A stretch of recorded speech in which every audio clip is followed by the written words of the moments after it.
Hi guys, and welcome to my lecture Why Attackers in Code Packages Are Getting a Pass. First, let me introduce myself. My name is Tzachi. I am the head of software supply chain at Checkmarx.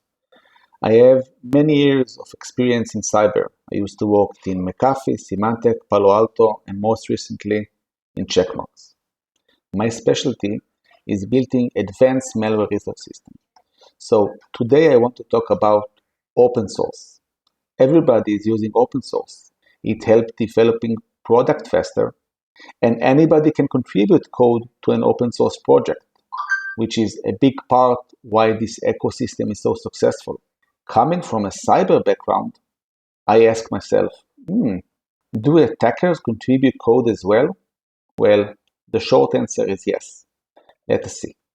We have studied this attack surface for a really long time, all the recent attacks, and we would be happy to share with you what we have learned about open source, which of course are part of supply chain. And supply chain attacks are on the rise. And let's take a couple of examples so we will be clear what we are talking about. The first example I want to give is dependency confusion. Dependency confusion is an attack technique that was discovered last year. It was used to hack into a Microsoft, Apple, Netflix companies by a ethical hacker. It's a new type of an open source supply chain, and in many cases, this is not a bug, this is a feature. What usually happens with a dependency confusion is when a developer is actually using packages, he will use a combination of internal packages, in this example, my company utils, and then external packages like React. The artifact server will fetch the relevant package. But as we can see, there is no, by default, a clear indication of private or public. So, what can happen in this configuration, which is common, is an attacker can just guess, the name of an internal package and register that on NPM or Python or other languages. And because anybody can register a package, if he was able in guessing the internal name, and if this is the default configuration, what will happen, as you can see, is he will be able to get his package inside the developer workstation. So if both names are the same, why would the artifact server choose to take the attacker one? As you can see, a lot of the time, a developer will mention take the latest version. And an attacker can just give himself a very high version number for this attack to succeed. This is not a hypothetical attack. We are seeing those kind of attacks weekly. Just a couple of weeks ago, we were able to track down and remove packages that were uploaded by an attacker called NeverSummer68. When you look at the package, you can first see by the version number, which is not a typical version number. This is usually some kind of indication. This can be a dependency confusion. And if you look at the name, you can actually figure out which organization he was trying to target. If a developer was using a part of this information, what was stored inside the package was code that will automatically steal the SSH keys of the developer and will send them to an attacker control website. So this attack is still ongoing, and we really believe in giving back to the community. So we have released an open source tool called DustiLock that helps monitor this kind of configuration and alert you now to use those internal packages name. Check it out.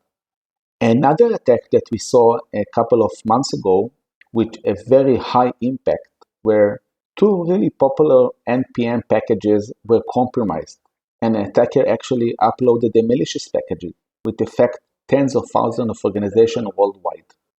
The first package was UA parser, and as you can see, pointed in red, those are the malicious part. So he added the first part, which actually download the password stealer, and then the second part, which actually download a crypto miner. It was discovered, they were removed, and an official advisory was sent out by CISA. 2 weeks later, the same attacker did the same thing, this time compromising packages called COA and RC. And as you can see, they are quite popular. This instance, he made a bug, making his attack unsuccessful, but still crippling a lot of build servers all around the world. We monitor those things constantly, and as we can see, those attacks are not isolated. We were actually able to find a superior attack regarding UA parser, and we track this attacker as UNC3379 inside the industry. We don't think this will be his latest attack. And of course, those are not just attacks around NPM. Those can happen in every open source language out there. So, as we say, we were able to detect these attacks and alert against them and write about the bugs it created, but this wasn't enough. Why is that? If we study the activity of the attacker, what we call a TTP, we can see that he is constantly compromising NPM accounts and doing what we are calling NPM account takeover. If we look at that, usually an open source contributor will have one GitHub account where he stores his code and another account into NPM, in this example, but it could be Python or any other language or Maven, that he stores this package. What the attacker is doing is compromising the NPM account. Why is that important to learn about the habits, about the tools, techniques, and procedure of an attacker? So usually what happens is when you store your code in GitHub, you can then push it into NPM when you have the right tag. This is a normal activity, and we have seen it many times. This is, for example, UA parser, and you can see a correlation between the tag and between the package until the attack. The attacker uploaded 3 new versions into NPM, but he wasn't able to compromise the GitHub account, so we never saw their code inside GitHub. This, of course, can be a reason to suspect. And the reason they uploaded 3 different versions, so we make sure that whatever update policy you're using, you will actually use one of those versions. So the problem for us is, even if we were able as a community to detect and to alert, when you are talking about packages that are millions of weekly downloads, the amount of time it takes us to monitor, alert, and download them, there are still a lot of organizations being affected. We wanted to find an innovative way to stay out of the curve.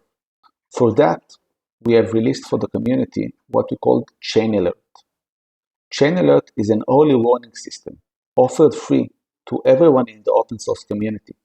Basically, what we are doing is we're monitoring new releases, and whenever we found a new release that has no corresponding code or activity in GitHub, we alert the maintainer, hey, we just saw a new package being released, but we never saw the code in GitHub. Is that okay or not?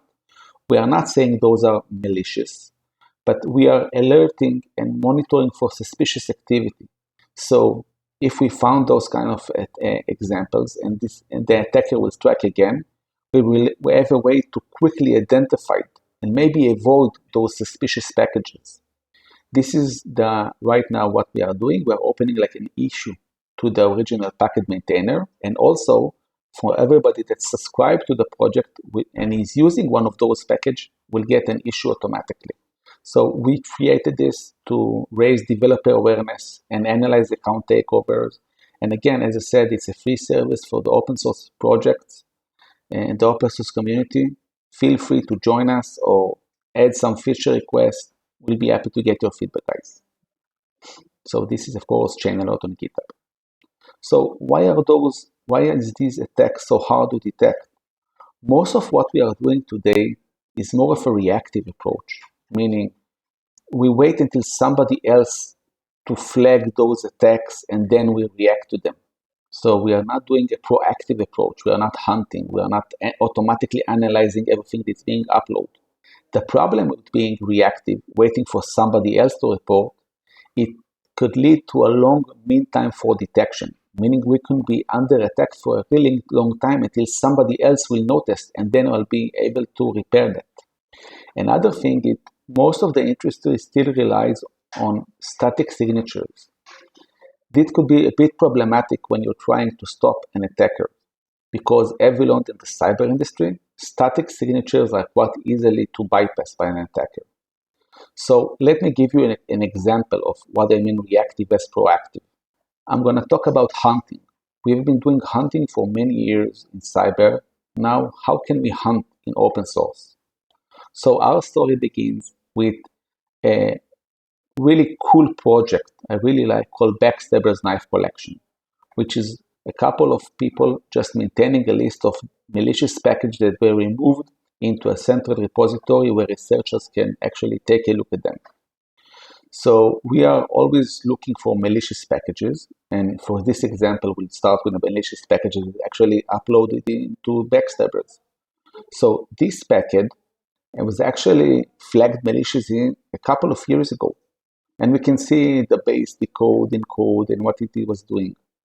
But do we think this is a one-time incident, or there is an attacker behind it? And if so, what can we learn about this attacker? So every time we came across a malicious package, we don't just remove it or flag it. We are being proactive. We are hunting for it. What do I mean? So I'll show you a couple of our methodologies.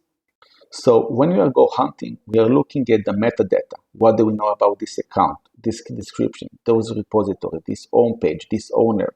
What do we know about the IOCs, indicator of compromise inside this package, the URL, the domain, the IP, cryptocurrency? And then we automatically, using our system, create a unique import compose. And then we start looking for suspicious packages in other languages also. And looking at those packages, although we started in Python, based on the unique characteristic that I've shown you, we were actually able to find live packages couple of years later after the first package was removed. So those packages were actually still active, and we reported them onto Python, to NPM, to Ruby, and we were able to remove. This is not something unique. We need to understand this is not a vulnerability. This is not a bug that we just remove. Those are attackers. And we need to change our mindset about how do we approach attackers and how do we track them, how do we hunt them down. We have done this mind shift in cyber with IR. We need to embrace this same mind shift in open source, enable to keep our ecosystem clean. So for me, this talk is actually a call for action. As a researcher who want to keep the open source community clean, we need to have some kind of a central repository of malicious packaging. I really like the backstabbers, but I think that we need a more commitment from the major players in the field for a central repository of malicious packages and their full metadata, so researchers like me and others can hunt for RSS hackers and keep our ecosystem clean. Thank you guys. I hope you find it interesting. And I hope we shed some light about recent open source attacks and attackers and the mindset we believe we need in order to not give them a pass. Track them, find them, and keep the ecosystem clean. Thank you guys, and have a great day.